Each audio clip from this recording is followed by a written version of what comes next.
Cette semaine à l'émission, on reçoit M. Mario Marois, qui est président de l'Armada de Blainville-le-Boisbriand, et on parle des rumeurs de transactions dans la Ligue nationale de hockey. Bienvenue à Sport Radio.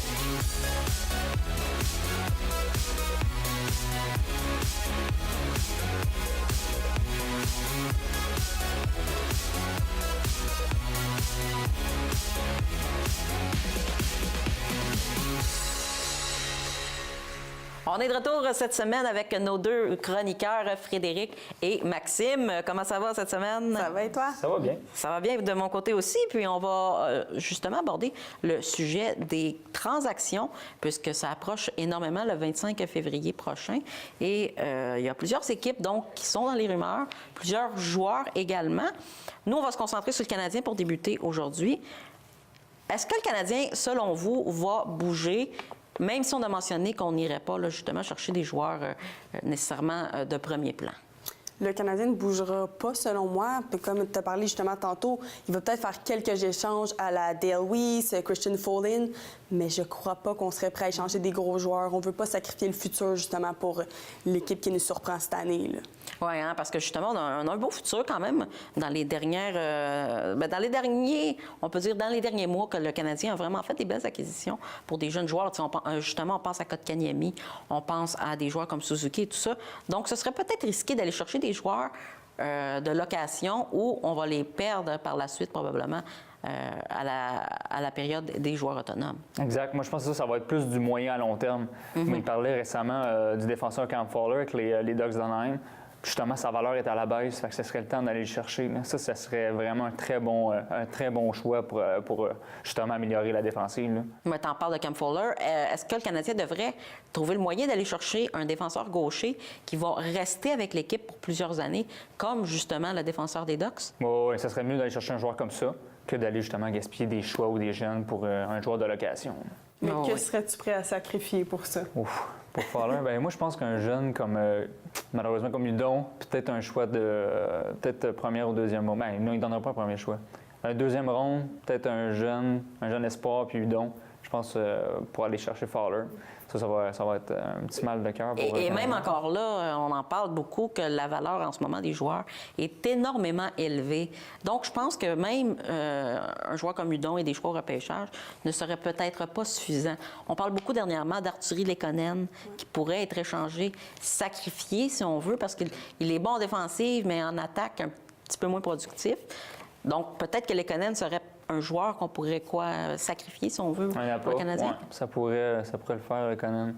Je ne sais pas pour toi, Frédéric, ce que tu en penses? Moi, c'est plus au niveau des défenseurs. Ce que j'entends, j'ai l'impression, oui, on parle de Lehkonen, on parle de Joël Armia aussi, mais moi, j'ai entendu quelque chose qui m'a vraiment surpris, puis c'est la part de Guy Carbonneau qui disait qu'il serait peut-être prêt à échanger Victor Mété. Puis là, moi, j'étais comme... Ah, ouais. Il dit, il fait peut-être pas la job comme on pensait. Il n'y a toujours pas de but dans la Ligue nationale. Mais en même temps, ce qui est absolument vrai, c'est qu'on a tellement mis les attentes hautes pour Mété à cause que c'est un défenseur rapide. On s'est dit, hey, il va être offensif et tout. Mais non, Mété, il n'est pas comme ça. Puis quand on descend nos attentes, c'est là qu'on voit que il fait la job avec le Canadien. Puis on pense à ça, on pense à Petrie qui parlait peut-être d'échanger, même Jordy Ben. Mais est-ce qu'on veut vraiment se débarrasser de ces joueurs-là maintenant? Moi, ma réponse, c'est non. Donc, moi, je ferais rien que si j'étais le Canadien. Il y avait une question justement, est-ce qu'ils doivent être acheteurs ou vendeurs? Ils doivent être rien. Bien, c'est vrai, parce que justement, comme tu dis, le Canadien a une bonne défensive quand même. Dernièrement, on a beaucoup stabilisé cette défensive-là. Et ce ne serait pas le temps d'aller peut-être démolir une certaine chimie de cette brigade-là, parce qu'on sait que c'est souvent ça qui est difficile aussi. Bâtir une chimie entre les défenseurs. Quand on parvient à le faire, bien, on a une bien meilleure brigade. Et puis, on se débrouille beaucoup mieux. Donc, je pense que Frédéric, dans ce cas-là, a peut-être un petit peu raison. Dans le cas de Victor Mété, bien, faire la Ligue nationale à 19 ans, c'est assez impressionnant quand même aussi. C'est un bonus qu'ils fassent les séries cette année, on va se le dire. Là. On ne les voyait pas en série. Ils se rendent. Oui, c'est ça. Et justement, se rendre en série, bien, il ne faut pas non plus faire exprès de prendre des joueurs qui vont gaspiller notre futur, puisqu'on sait qu'on ne se rendra pas jusqu'à la Coupe Stanley de toute façon. Donc, ça serait important d'aller bâtir ça. Faut jamais dire jamais. Vegas l'année passée. Oui, et même aussi les Sénateurs d'Ottawa il y a 2 ans. Là, et les 2 saisons par la suite se sont rendus au fond du classement. Donc, ça va être à surveiller, évidemment, pour le Canadien. On espère qu'ils vont au moins faire ce qu'on s'attend Et puis, on verra par la suite parce qu'il faut le dire, ça risque d'être mouvementé, cette date limite et des transactions. Ouais. Donc, on va revenir dans la deuxième portion de notre émission, justement, pour parler des autres joueurs qui pourraient bouger un peu partout dans la Ligue nationale de hockey.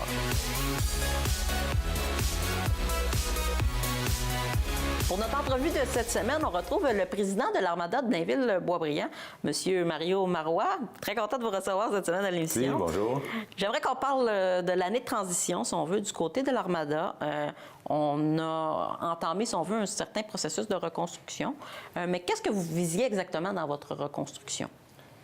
En fait, on vise essentiellement la même chose depuis le tout début de l'Armada. Donc, les 8 saisons, on a toujours visé l'excellence, certainement. Ça fait partie de nos valeurs depuis toujours.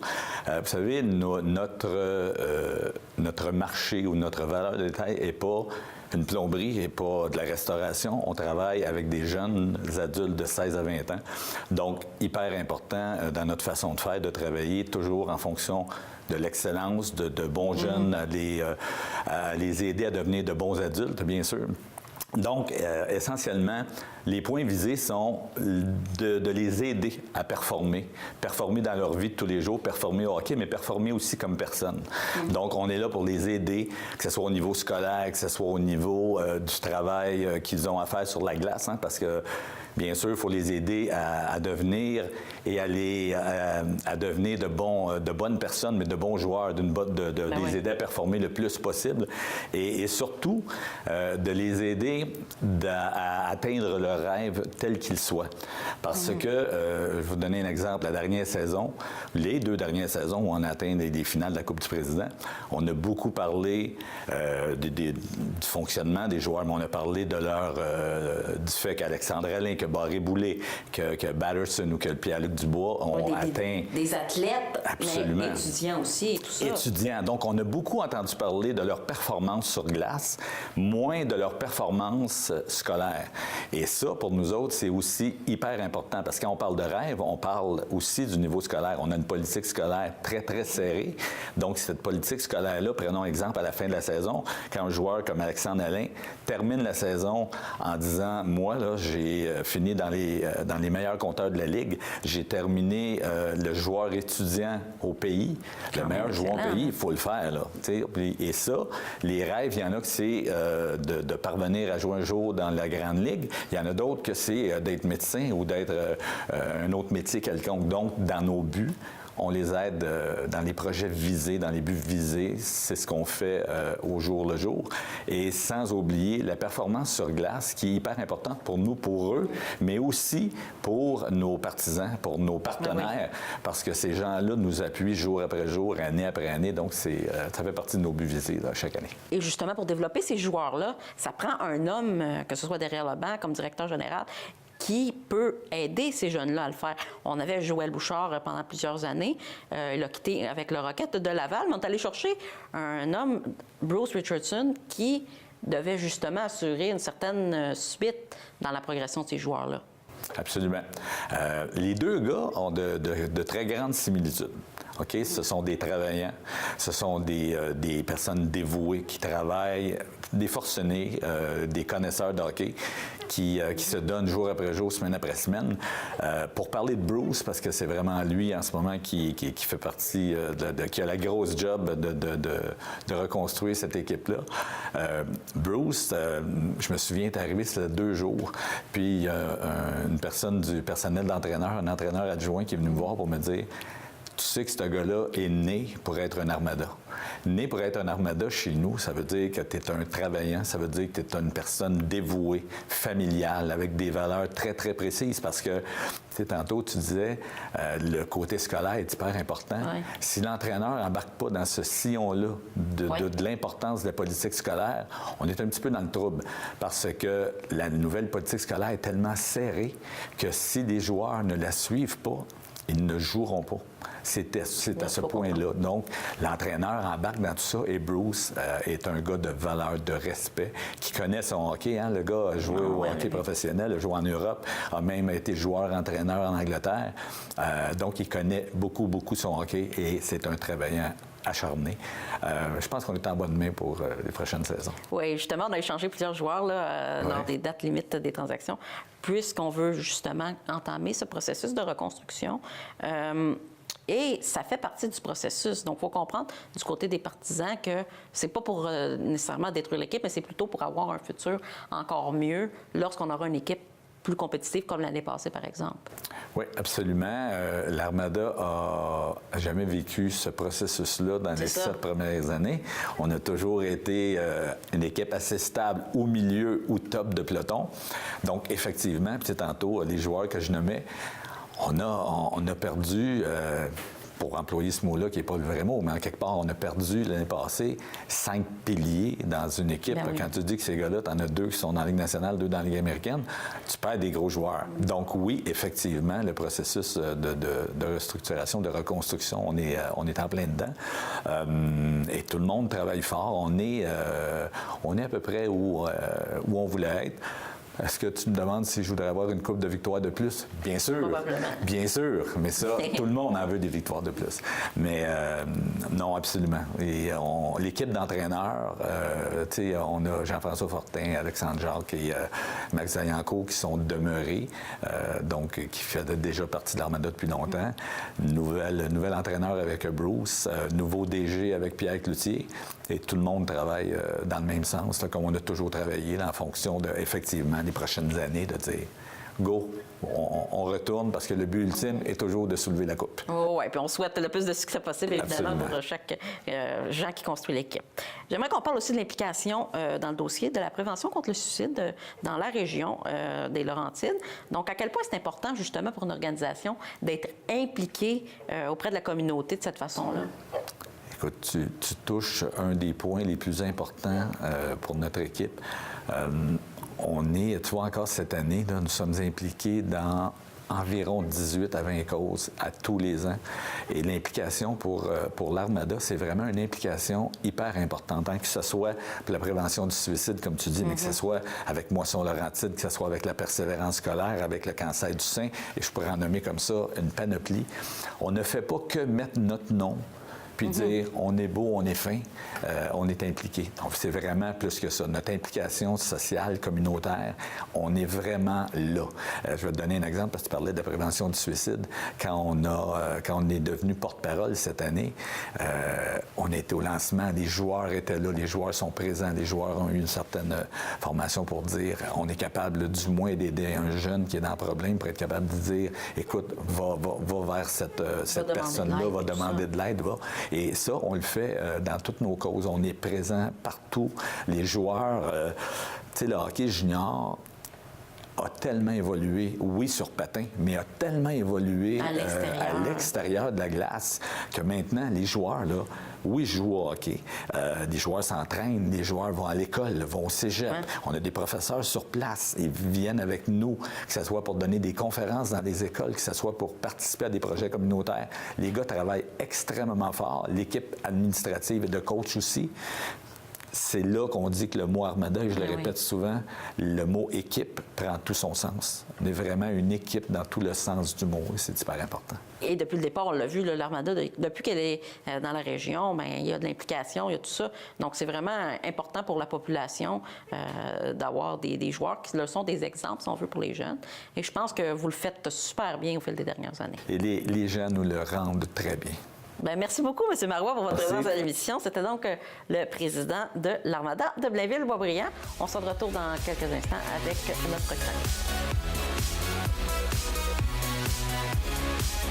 En compagnie d'Hélène Lavigne, soyez des nôtres pour le fameux Télébingo des Basses-Laurentides. Toute l'équipe est fébrile et vous attend afin de faire de votre dimanche une journée ensoleillée et possiblement chanceuse. Cliquez j'aime sur notre page Facebook pour faire vos salutations en direct et pour tout savoir sur votre Télébingo. Visitez le site internet de TVBL pour connaître nos points de vente et vous procurer des cartes de jeu. Le Télébingo, maintenant à HD, c'est dimanche 9h30 sur les ondes de TVBL.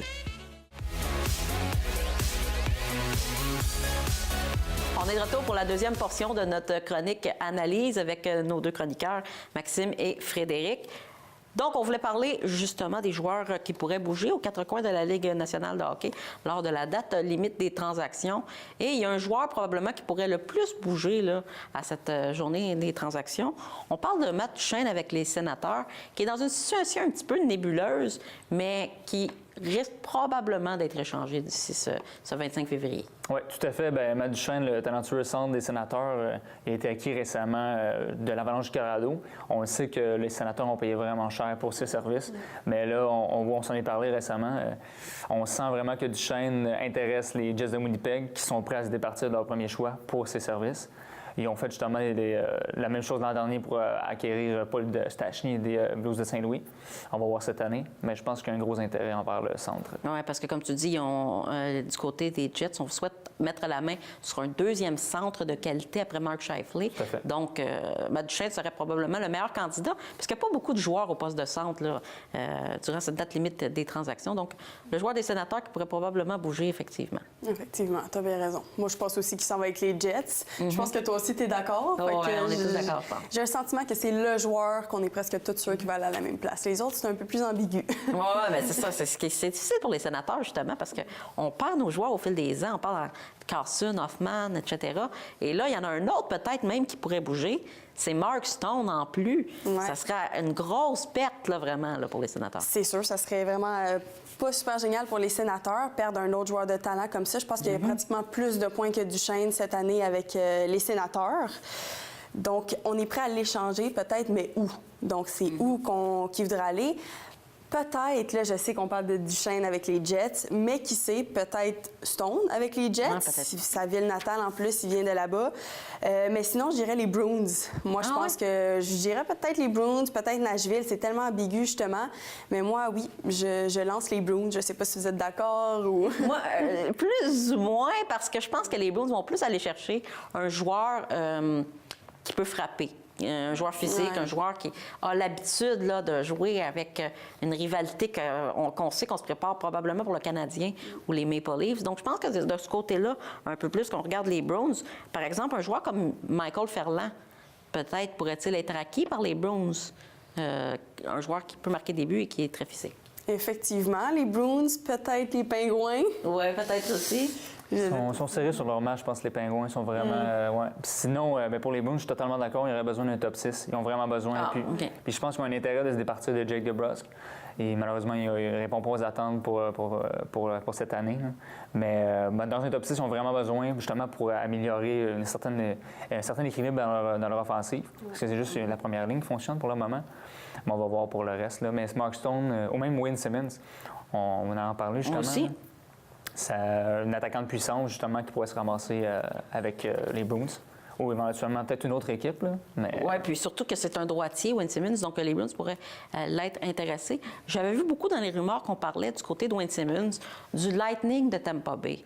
Parce que le Lightning de Tampa Bay a une équipe vraiment talentueuse dans toutes les positions, dans tous les styles de jeu. Mais je pense qu'il leur manque vraiment eux aussi un joueur physique qui peut déranger l'adversaire devant le filet. Pensez-en davantage numérique avec des joueurs comme Kucherov déjà, et Pointe et Stamkos qui produisent. Imaginez si Simmons en plus devant le filet. Ça va être difficile. Je pense que dans l'Est, justement, pas mal tout le monde a peur du Lightning. Puis si il s'en va là, Simmons, là, je pense que moi, j'aurais pas mal plus peur. Je sais pour le Canadien, là, qui se rapproche tranquillement. Pas tant que ça, là. Ouais. Mais non, effectivement, pour toutes les équipes dans l'Est, Simmons, ça serait vraiment une bonne acquisition pour le Lightning. Ça, c'est clair. La question qu'il faut se poser, par exemple, c'est que les Flyers ont recommencé à gagner dans les derniers temps. Donc, peuvent connaître une séquence plus difficile, mais quand même, ils sont de retour dans cette course-là. Donc, vont-ils voir se départir d'un joueur, malgré le fait qu'il va devenir joueur autonome, Wayne Simmons? Donc, ce serait quand même une façon de garder un joueur pour les séries également de leur côté. Mais avec l'ancien directeur général des Flyers, Ron Hextall, ils voulaient s'entendre avec l'attaquant, mais ils n'ont jamais été capables. Peut-être avec le nouveau, vont peut-être trouver un terrain d'entente. Mais je pense que même les Sharks seraient vraiment intéressés à ces services. Sur leur deuxième vague d'avantages numériques, là, ça serait Imaginez Simmons sur la deuxième avantage numérique des Sharks, déjà que la première est. Il est déjà dominant. Ça serait 2 solides unités. Là. Ah oui, Ouais, vraiment.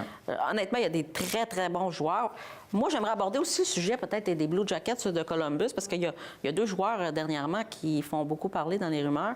Évidemment, on parle d'Artemi Panarin et Sergei Bobrovsky. J'aimerais débuter avec le Russe Panarin, qui sont... bien, effectivement, les deux sont russes finalement, mais Panarin qui a toujours mentionné en fait qu'il ne voulait pas négocier durant la saison. Et on s'approche de plus en plus de la fin de l'histoire là, entre les deux clans. Oui, mais moi j'aime cette histoire-là, une espèce de zizanie entre les deux. Puis il ne veut pas négocier. Ouais. Mais là, il a tout récemment changé d'agent. Là, il est avec l'agent de Bobrovsky présentement. Puis il ne veut pas négocier.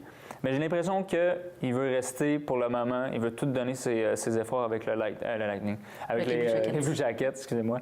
Et éventuellement se rendre plus loin. Mais j'ai vraiment espoir. Les Blue Jackets risquent d'aller loin. Si Sergei, justement, performe durant les séries éliminatoires. Mais je vois Panarin rester avec le club. Puis je pense qu'il demande beaucoup aussi pour ses services. Hein? Oui, parce que c'est ça, on a vu le prix un petit peu. C'est quand même un jeune, un joueur à pêchage de première ronde. En fait, c'est 2 jeunes et un choix de première ronde.